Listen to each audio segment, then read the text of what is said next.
knowing that somehow this situation can and will be changed. Let us not wallow in the valley of despair. I say to you today, my friend,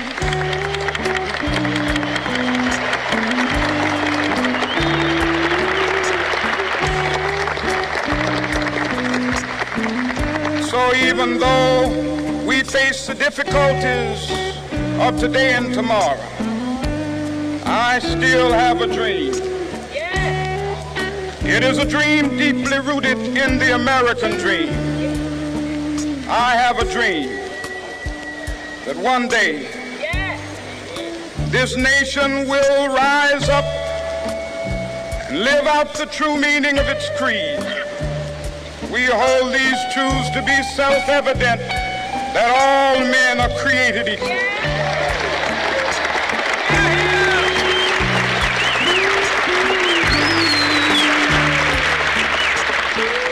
I have a dream that one day on the red hills of Georgia, the sons of former slaves and the sons of former slave owners will be able to sit down together at the table of brotherhood. I have a dream. The 3rd Infantry Division celebrated the life and legacy of Dr. Martin Luther King Jr. with a program at Fort Stewart. The speaker for the occasion was none other than the Honorable State Senator, Dr. Lester Jackson. I thought it was good. It was the first time I heard him speak, but it was very good for the occasion, and I thought it was pretty inspirational and a good reminder. I thought it was very moving. It was a great reminder of the history that's behind Martin Luther King and the day we're celebrating the day. We had a wonderful program today as we remember Martin Luther King. This is a day that we celebrate the legacy of Martin Luther King, what he did for the people of this great nation, and actually what he did for the people of this world, how he fought injustice and stood up for the least of us. So I'm very proud to play some small role in the program this morning. Senator Lester Jackson is a U.S. Navy veteran. He is a lifelong resident of Savannah and a graduate of Savannah High. Senator Jackson spoke about a life of service to the room full of soldiers who fill the Club Stewart main ballroom. But when the barbecue gets heated up, this infantry brings the hot sauce. It makes this world better because the world knows that the 3rd Infantry can bring it, and it's hot when it comes. So I'm here to tell you that thank you for what you do, not only for this country, thank you for what you do for this world. Because when we need hot sauce, we know where to go. The 3rd ID is made up of soldiers that are battle-tested and battle-hardened. They have fought in wars ranging from the First World War to Operation Iraqi Freedom. I love the speech. It really, in my opinion, it really honed in on Dr. King's message about trying to act, because we can talk the talk, but if we're not going to do something about it, nothing's going to happen about it. So I'm also really grateful about his nonviolent approach. I think it's the best way to do it. He hit the theme, the Remember, Celebrate, Act, it reverberated through his speech. And, I think he really called into play, brought forward in the minds of people, things that we can do to remember and celebrate and act on Dr. King's vision. The division recently received deployment orders from the Pentagon. They are headed to Afghanistan. The message they heard from the senator really hit home.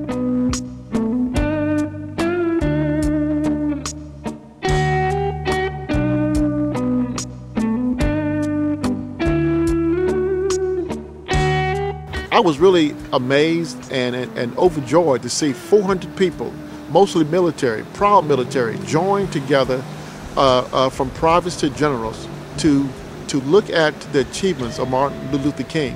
After speaking to the soldiers, Senator Jackson was escorted to the Warriors Walk. This is a memorial on Fort Stewart honoring the soldiers of the 3rd Infantry Division who died in Operation Iraqi Freedom. First Class Smith, Medal of Honor winner here within the division during Operation Iraqi Freedom 1 in 2003. He was involved in the battle for Baghdad Airport, which he displayed bravery above and beyond. He was wounded several times trying to save his soldiers, medevac his soldiers, and keep the Iraqis out of that section of the area he was supposed to hold. And because of his efforts, we were able to hold the airport, get his soldiers out, and he later died because of his wounds. And the president awarded him the Medal of Honor for that. So he's a big hero for the division. And he's 20. He's tree number 20, and he's almost directly in front of us. Okay. The memorial was overwhelming. There was 339 troops attached to the 3rd Infantry Division that lost their lives. And sometimes you just hear a number, but sometimes when you saw the monuments and the tree dedication, it made you remember these were actually lives. Families lost loved ones. We lost fighting soldiers. People fought for freedom all over this country and lost their lives. And it was a tribute, a magnificent tribute for their lives and their service to this country. Family and friends leave artifacts at the memorial, like this watch. Some memorials even have pictures, like this one. The state of Georgia honors ambassadors of goodwill and good public servants. And we'd like to honor you with our state medallion. And you are an ambassador of our great state, and keep up the good work, and we cherish you and your sense of duty to our country and our great state. Thank you so much. You're quite welcome. And sir, on the behalf of the 3rd Sustainment Brigade, 87 CSSB, we want to present you with a small token of our appreciation for coming here to Fort Stewart and presenting us with your great words of wisdom and celebrating MLK Day with us here at Fort Stewart, Georgia. From the Warriors Walk, Senator Jackson was taken to the Fort Stewart Dental Clinic, where he had a chance to see the Army base's state-of-the-art dental facility. In our state, we recognize ambassadors of goodwill, not only in healthcare, but in all qualities of life. And I'm not going to take it out, but Colonel, I would like to give you the state's ambassador of goodwill pin. It has our state seal and our state cap and our state flag. And I just want to say thank you for what you do for not only for our state, but for our country. It's all these other people here. They do the hard work. Senator Jackson is a dentist by trade who owns Jackson Dental on Abercorn Street. Seeing the dental clinic brought back memories of when I was served in the United States Navy.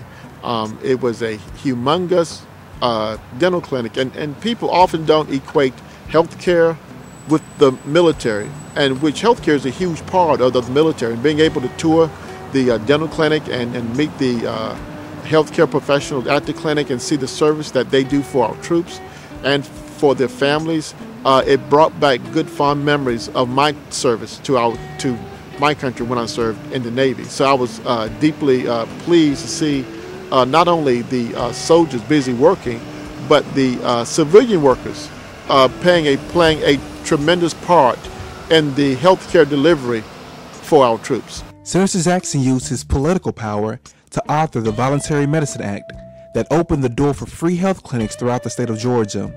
He graduated from Meharry Medical College with a Doctor of Dental Surgery degree.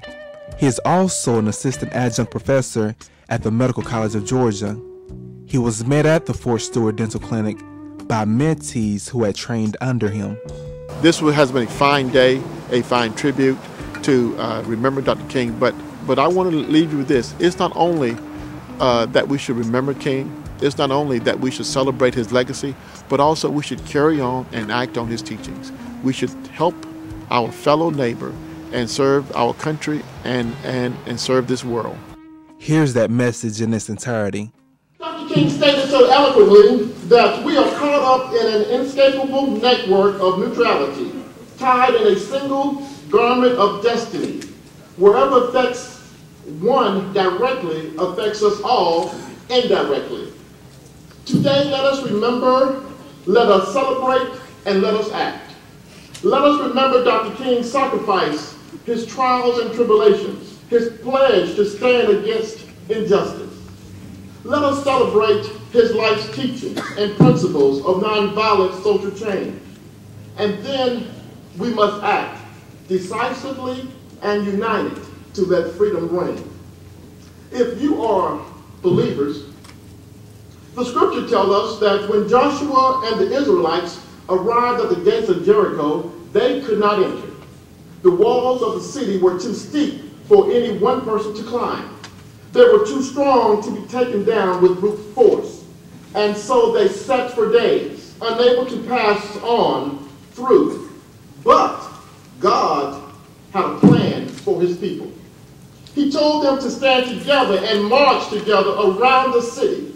And on the seventh day, he told them when they had heard the sounds of the horn, they should speak with one voice. And on that chosen hour, when the horn sounded and a chorus of voices cried out, the mighty walls of Jericho came tumbling down. There are many lessons that can be taken from this passage, just like there are many lessons that can be taken from King's life. As I was thinking about which lesson we need to remember this day, I'm reminded of the reason for the season. My mind went back to the very beginning of the modern civil rights era. I just dropped by to tell you that we are in a nation that needs to be remembered, the great Dr. King. That man that traveled to Memphis to stand with the sanitation workers. The man that walked the bridge in Selma. And the man that led the march on Washington with one voice. They marched. The man that turned down the walls of injustice and inequality. That same man, my friends, I spoke about, that same man that spoke out in Birmingham about the beatings. That same man that spoke out about the fire hoses. That same man that spoke about the loss of those 4 little girls in that Birmingham church. Dr. King, we need to remember him.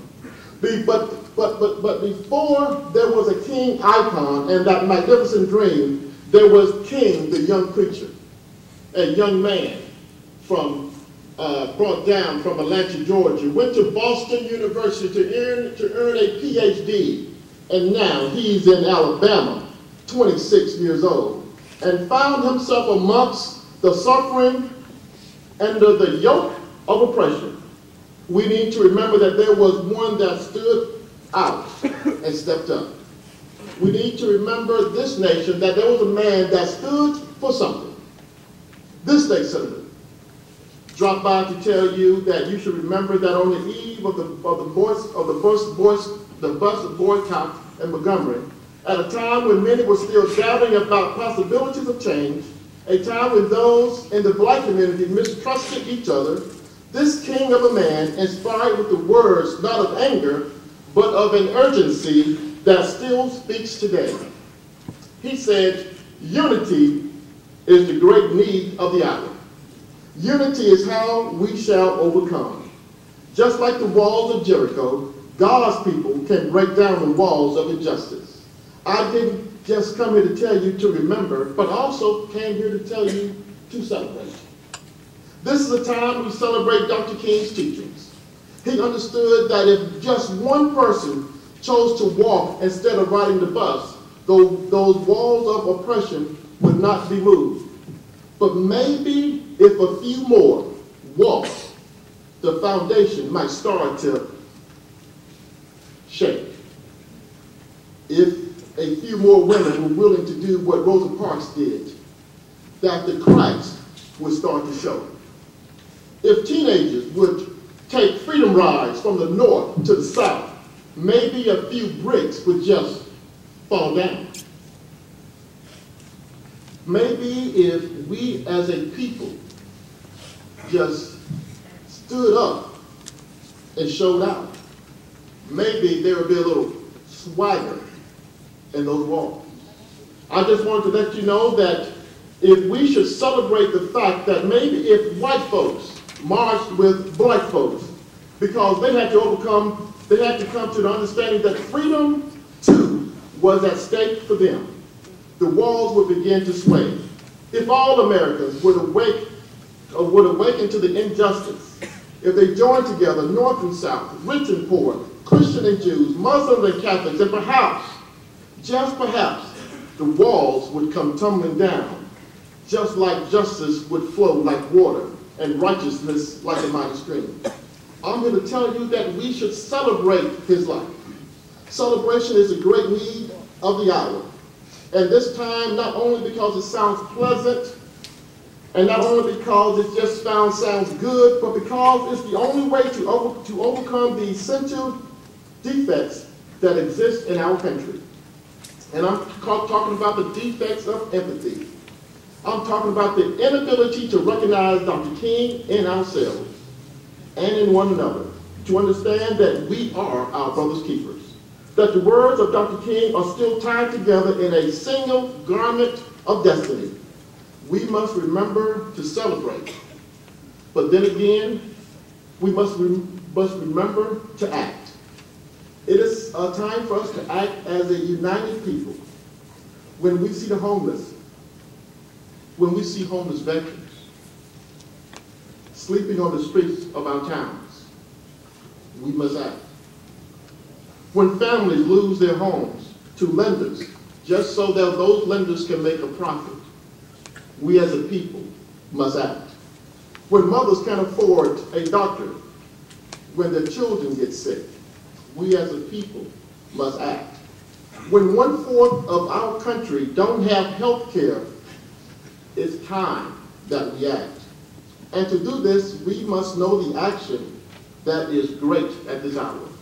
The scripture tells us that we are judged just not by words, but by deeds.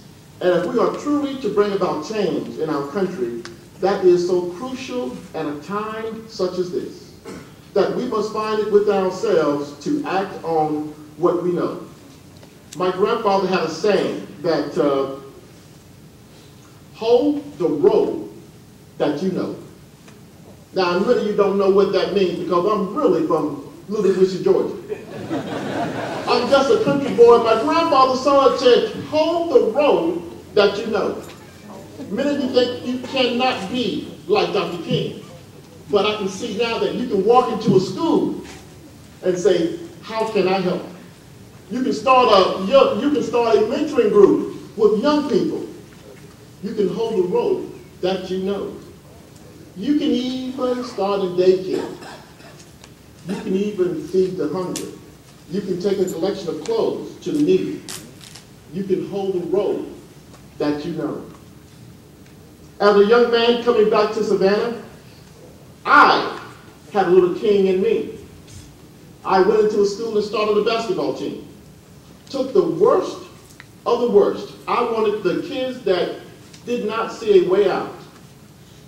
And we started a basketball team. We didn't win many games, but I hold the road that I know. I know that I can play ball, and I knew that they saw something in me when I took time out with them.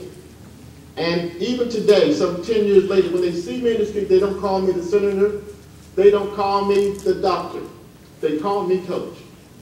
They call me the man that changed their lives in some little way, because I hold the road that I know. To understand that living up to this country's ideals and its possibilities will require great effort and resources, sacrifices and stamina. It is important that we act as servicemen and women. As a fellow member of the armed services, it is the United States Armed Services that has been the champion of freedom the world over. We know as servicemen and women, injustice anywhere is a threat to justice everywhere.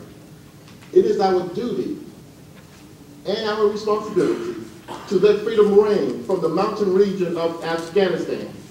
Let freedom ring from the sandy hills of Iraq. It is our moral imperative that we let freedom ring from the northern African coast. We must let freedom ring from the Korean Peninsula, where families are still separated by war. Dr. King says the arc of the moral universe is long, but it ends toward justice. We are the beloved nation. It affirms who we are, as well as a clear call to better ourselves, to better our community, to better this city, to better this base, to better this world. As we, the military, we must let freedom ring. We must let freedom ring through service, through sacrifice, through honor. We must let freedom ring through achievement, through excellence and courage. We must let freedom ring. These words symbolize the life and legacy of Dr. King. Yet these are the same words that are ingrained in the distinct unit insignia of our nation's military. There should be no doubt that we are caught up in the hem of this inescapable garment called life. May we as a united people remember to celebrate. May we remember to act. May we just remember the life of this great man.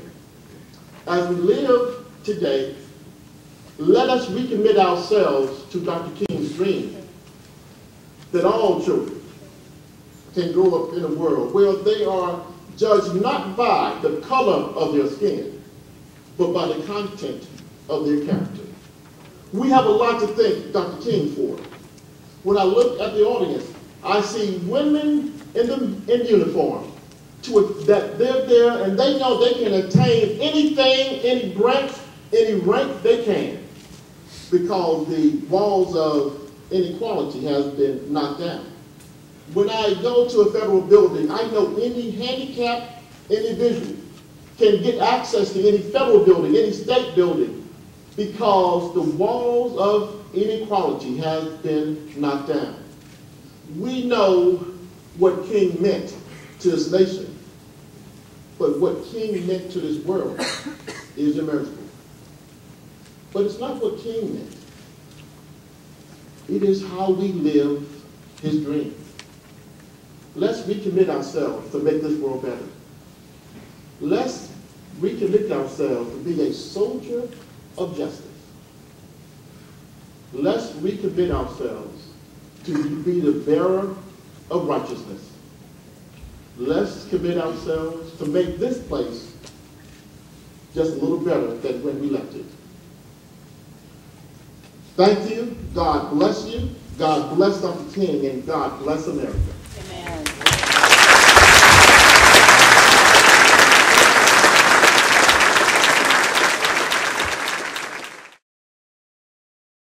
I have a dream that one day on the red hills of Georgia, the sons of former slaves and the sons of former slave owners will they be able to sit down together at the table of brotherhood. I have a dream that one day, even the state of Mississippi, a state sweltering with the heat of injustice, sweltering with the heat of oppression, be transformed into an oasis of freedom and justice. I have a dream